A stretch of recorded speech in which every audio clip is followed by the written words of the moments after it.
பிரியமானவர்களே, ஆண்டவராகிய இயேசுவின் நாமத்தினாலே இந்த காலை நேரத்தில் இயேசுவை தினம் பார்ப்போம் என்ற இந்த நிகழ்ச்சியின் மூலமாக உங்களை சந்திப்பதில் மிகுந்த மகிழ்ச்சி அடைகிறேன். வாருங்கள், பாடி தேவாதி தேவனை ஆராதிப்போம்.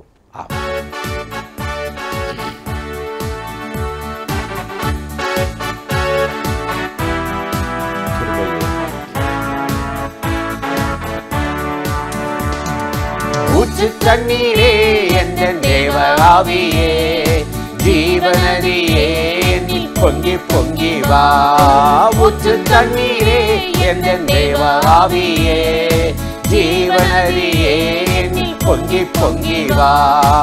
ஆசீர்வதியும் என் நேசகர்த்தரே, ஆசீர்வதியும் என் நேசகர்த்தரே, ஆவியின் வரங்களினால் என்னை நிரப்பும், ஆவியின் வரங்களினால் என்னை நிரப்பும்.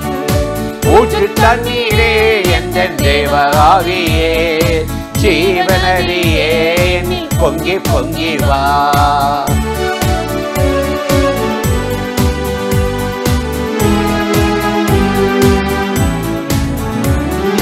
கண்மலையை பிளந்து வனாந்திரத்திலே, கர்த்தாவே உம் கரங்களின் தாகம் தீர்த்தீரே.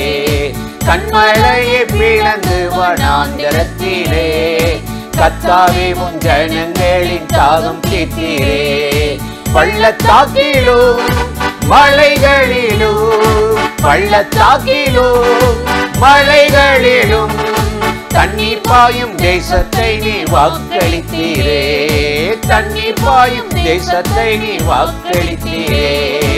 ஊற்று தண்ணீரே என்ற தேவ ஆவியே, ஜீவநதியே நீ பொங்கி பொங்கி வா.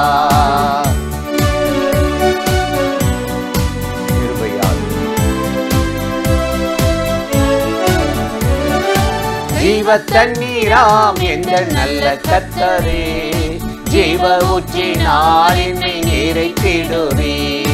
ஜீவ தண்ணீராம் என்ற நல்ல கர்த்தரே, ஜீவ ஊற்றினால் என்னை நிறைத்திடுவே. கனி தந்திட நான் செழித்தோங்கிட, கனி தந்திட நான் செழித்தோங்கிட, கர்த்தரின் கரத்தில் நித்தம் கணம் பெற்றிட, கர்த்தரின் கரத்தில் நித்தம் கணம் பெற்றிட. ஊற்று தண்ணீரே என்ற தேவ ஆவியே, ஜீவநதியே என்னில் பொங்கி பொங்கி வா. ஊற்று தண்ணீரே என்ற தேவ ஆவியே, ஜீவநதியே என்னில் பொங்கி பொங்கி வா.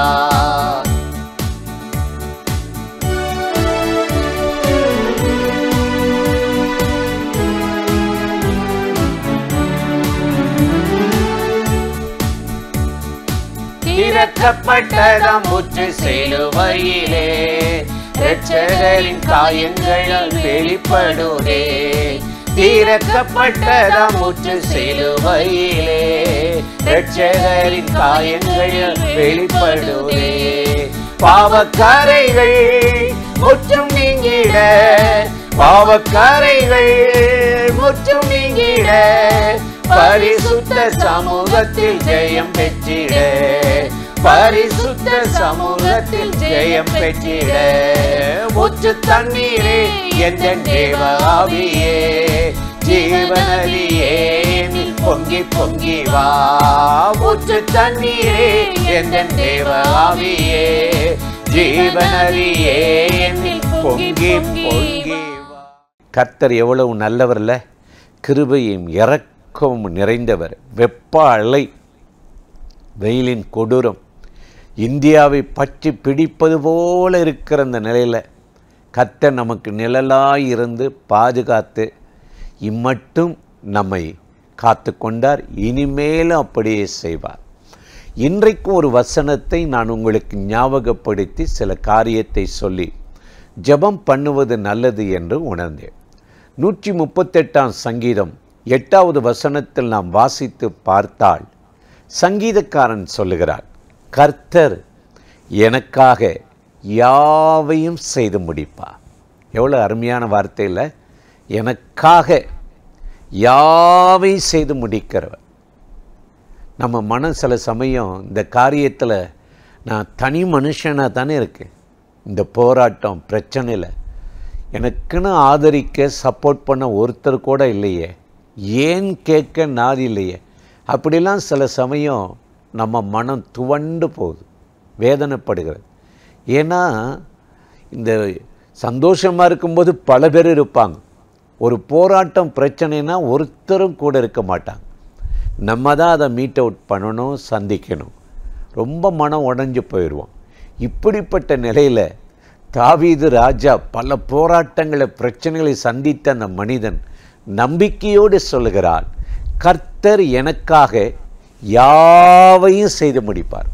ஒன்று இல்லை ரெண்டு இல்லைங்க, யாவையும் செய்வார், யாவையும் செய்வார். நமக்காக உயிரையே கொடுத்தாரு, சிலுவையில் ஜீவனை கொடுத்தாரு, ஒரு சொட்டு ரத்தம் கூட வச்சுக்கல. உயிரையே கொடுத்தவர் மற்றவைகளை அருளாதிருப்பது எப்படி? செய்யாமல் இருப்பாரா? தாவீது சொல்லுகிறார் 57ஆம் சங்கீதம் 2, கர்த்தர் எனக்காக யாவையும் செய்து முடிக்கப் போகிற தேவன் என்று சொல்லுகிறார். செய்வார்னு சொல்கிறாரு, இது செய்து முடித்து விட்டார் என்று சொல்லுகிறார். ஆகவே எனக்கு அருமையானவர்களே, இன்றைக்கு அந்த ஆண்டவர் உங்களுக்கு ஒரு காரியம் செய்வார். ஆபிரகாம் செஞ்சார்ல, ஈசாக்க பலி செலுத்த போகிறார். கத்திலாம் இருக்குது, விறகு இருக்குது, ஆட்டுக்குட்டி இல்லை.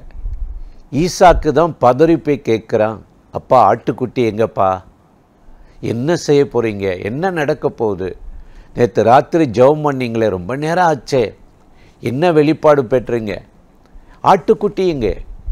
ஆபிரகாம் நம்பிக்கையோடு சொன்னாரான், கர்த்தர் பார்த்து கொள்வார், தேவ சமூகத்தில் பார்த்து கொள்ளப்படும். அதே போல் அங்கே ஒரு முள்ளில் ஒரு ஆட்டுக்குட்டி மாட்டியிருக்க கண்டார். அந்த ஆட்டுக்குட்டி யார்? இயேசு.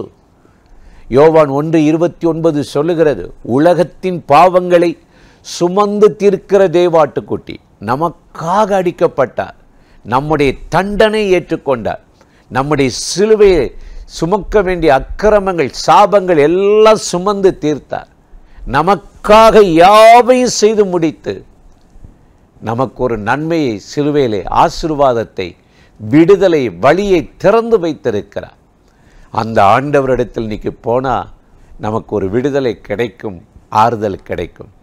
69ஆம் சங்கீதம் 20வது வசனத்தில் வாசித்தால் அங்கு சங்கீதக்காரன் சொல்ல, நிந்தை என் இருதயத்தை பிளந்ததும் எனக்காக பரிதபிக்கிறவன். எப்பா உனக்கா அந்த நிலைமை, உனக்கா அந்த பிரச்சனை, வா நான் வர்றேன், 2ல் ஒன்று கேட்போம், ஆமாம் அப்படின்னு சொல்லுவதற்கு உலகத்தில் யாரும் இல்லை, நமக்காக நிற்க ஒருத்தரும் இல்லை. அந்த பாதையில் கடந்து போன சங்கீதக்காரன், நிந்தையின் இருதயத்தை பிளந்தது, தேற்றுவோர் உண்டோ, என்னை ஆறுதல் படுத்துவோர் உண்டோ, எனக்காக பரிதபிக்கிறவன் உண்டோ. போராட்டம் பாடு பிரச்சனை வரும்போது நம்ம மனம் அப்படியே தான். மற்றவர்கள் நம்மளை ஏன் கேட்க மாட்டாங்களா, ஏன் இப்படி இருக்கிற, ஏன் சாப்பிடலை கேட்டால் எவ்வளோ ஆறுதலாக இருக்குல்ல. இந்த போராட்டம் பிரச்சனையில் ஒருவர் இல்லாமல் இருக்கலாம், ஆனால் தேவன் நம்மோடு இருக்கிறார்.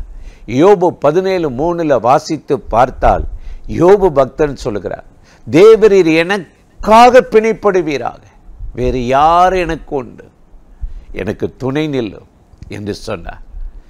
தனி மனிதன், எத்தனை பாடுகள், பிள்ளைகளை இழந்து அந்த வேதனை ஒரு பக்கம், என்ன தப்பு பண்ணுனே, எந்த பாவம் செஞ்சேன், ஆண்டவர் ஏன் என்னை தண்டிச்சார், குற்ற மனசாட்சி அவனு வாதிச்சிருக்கோம்.